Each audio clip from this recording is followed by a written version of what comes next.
Harold, it is so nice to meet you. You too, you too. Now tell me, how does it feel being every adoring Afternator's man crush every Monday? It's very flattering. I appreciate it. Yeah, I don't know what to say. I don't know how to feel, but it's not the worst thing in the world. It's not. It's definitely not. Since the release of After and the Afternators just embracing you so well, what do you say is the biggest thing that has changed about your life? My availability. Yeah, I'm just busy now, I'd say. I try not to let anything change that is within my control, so I just think it's just that I'm busy, and that's a good thing. Going to the malls can't be easy for you anymore. I never really loved shopping or going to the mall too much anyway, so it's, that's not the biggest problem. But yeah, I'm definitely, I do miss the ability to walk around certain places more freely.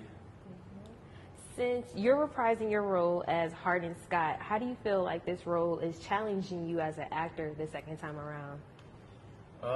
In every way. It's, you always want a challenging role, obviously, and the first one was in a good way, and this one is in a different way. There's just more emotional scenes, some comedies. It's just a more kind of well-rounded character. We obviously get to know him better, so there's more that we do with him that gets to test me as an actor.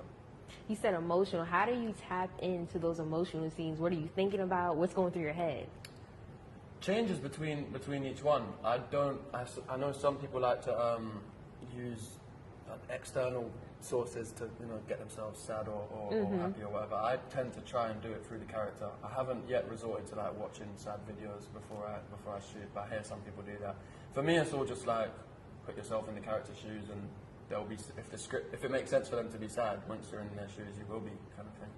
So speaking of putting yourself in your character's shoes, Tessa and Hardin have a really roller coaster ride of a relationship. So what can you take from their relationship and apply it to your life? What lessons have you learned from playing it? I say definitely just be honest and open. It sounds obvious, but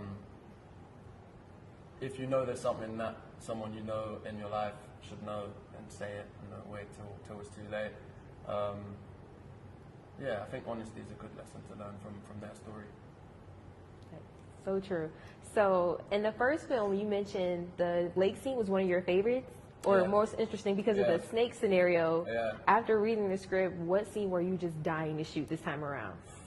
I have more scenes with conflict that I haven't done too much in terms of like fight scenes.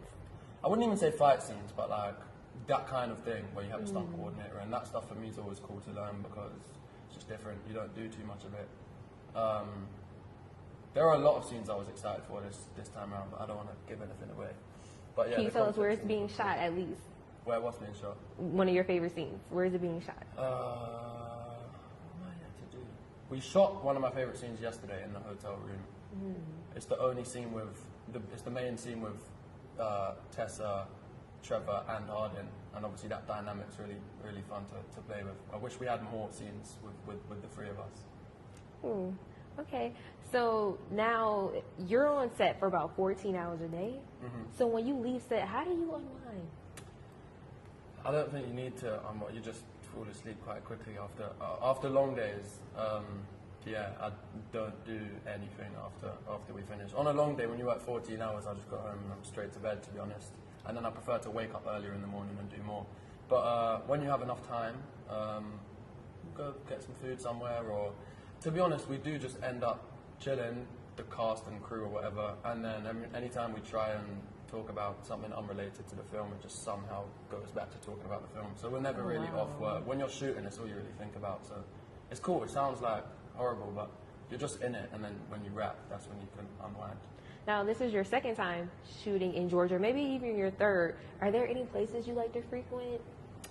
When I'm in Georgia, I haven't been around too much. Last year, we're just so busy when we're here. We don't have much time. But Malcolm from Crafty always sorts us out with something to do. We did like an escape room one weekend last time, and he took me out a couple weeks ago. So yeah, there's little things to do, but no, I haven't figured out where my spots are yet. Okay. Thank you. Thank you so much.